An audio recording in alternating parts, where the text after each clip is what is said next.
Dumadating sa point na pag ikaw nandun ka na sa kalalagayan na kung saan ay hindi mo minsan maintindihan yung bagay na nangyayari na sa'yo, parang hindi mo na naisip na kasamang wala ang Panginoon.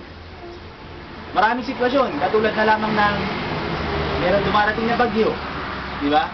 Pag meron dumarating na bagyo, naalala ko, yung daddy ko talaga namang stress na siya, pressure na siya. Then meron nga point nga na yung malalaking bato, pag tingin mo nasa taas na ng bubong, meron na mga malalaking goma sa taas ng bubong para nga hindi naman matangay ng hangin.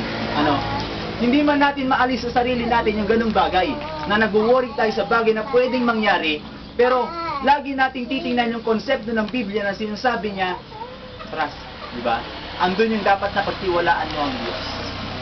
Kasi pag once na ikaw pumunta ka na sa punto na kung saan ay iba na yung nararamdaman mo, tapos damay na yung mga bagay na kung bagay nagkakaroon ka na ng doubt dun sa pinapaniwalaan mo, minsan na-stop ka dun sa magandang hangarin na dapat mo sanang gawin. Nagkakaroon ka ng negatibong bagay sa puso mo, na kung bagay positibo dapat siyang mangyari, hindi mo na siya tinutuloy sapagkat natatakot ka na baka yun ay magkaroon ng kapalpakan pagdating na ikaw ay dumako sa bagay na yun. So dun sa paglalayag nila, naglalayag sila at ang ating Panginoon Kristo ay nakatulog siya. So sabihin nyo, natutulog ba ang Diyos? Di ba may awitin na natutulog ba ang Diyos?